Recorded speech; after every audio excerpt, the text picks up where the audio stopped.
بسم اللہ الرحمن الرحیم۔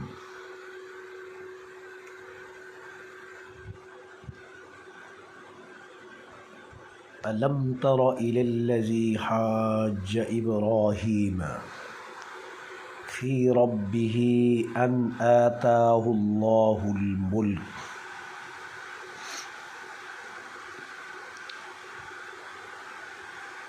آج دوستو ہم آپ کے لیے نمرود اور حضرت ابراہیم علیہ السلام کی پہلی ملاقات اور مناظرہ یہ کہانی لائے ہیں۔ حضرت ابراہیم علیہ السلام اللہ کے برگزیدہ پیغمبر تھے جنہوں نے توحید کا پرچار کیا۔ اس وقت بابل یعنی عراق پر نمرود نامی ایک جابر اور مغرور بادشاہ حکومت کر رہا تھا۔ وہ خود کو خدا سمجھتا تھا اور اپنی رعایا سے سجدہ کرواتا تھا۔ جب حضرت ابراہیم علیہ السلام نے توحید کا پیغام عام کیا اور بت پرستی کے خلاف آواز اٹھائی تو نمرود کو آپ کی دعوت کا پتہ چلا۔ اس نے آپ کو اپنے دربار میں طلب کیا تاکہ آپ کو خاموش کرا سکے یا شکست دے کر اپنی خدائی کا رعب جما سکے۔ اس مناظرہ کی کیفیت کو قرآن عظیم فرقان مجید کے اندر ان لفظوں کے ساتھ بیان کیا۔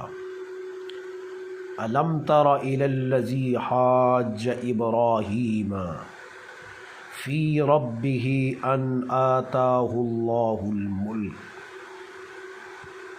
کیا اے محبوب آپ نے نہیں دیکھا اس کی طرف یعنی نمرود کی طرف جس نے ابراہیم علیہ السلام سے جھگڑا کیا، ابراہیم علیہ السلام کے رب کے بارے میں، اس بنا پر کہ اللہ نے اسے بادشاہی دی تھی۔ اب ہم آپ کو اس کی تفصیل اور ڈیٹیل کے ساتھ بیان کرتے ہیں۔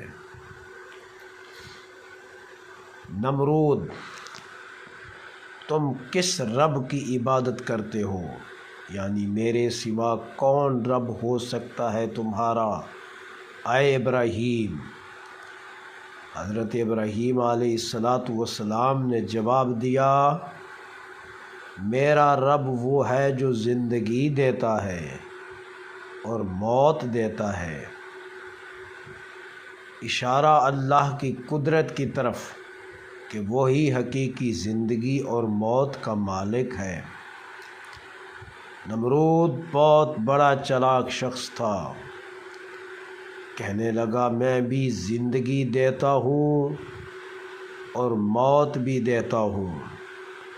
اس نے 2 قیدیوں کو بلایا، ایک کو قتل کر دیا اور دوسرے کو چھوڑ دیا اور دعویٰ کیا کہ یہ زندگی و موت ہے۔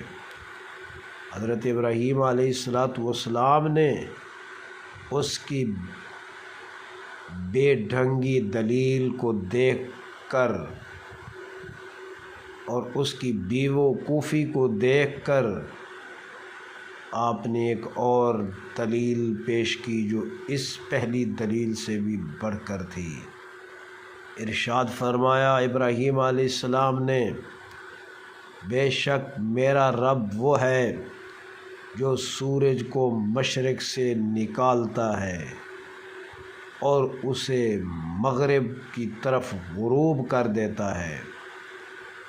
اے نمرود، اگر تو واقعی رب ہے تو سورج کو مغرب سے طلوع کر کے دیکھا۔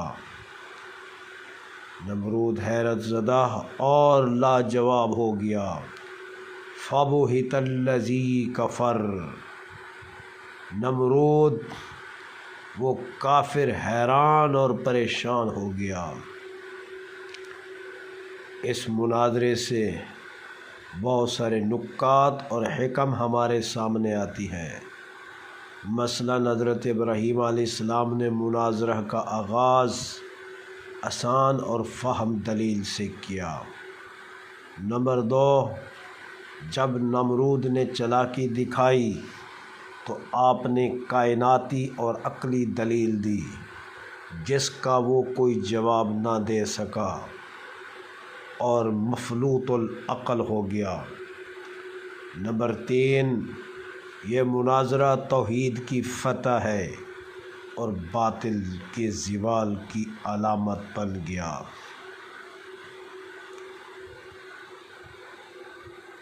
آج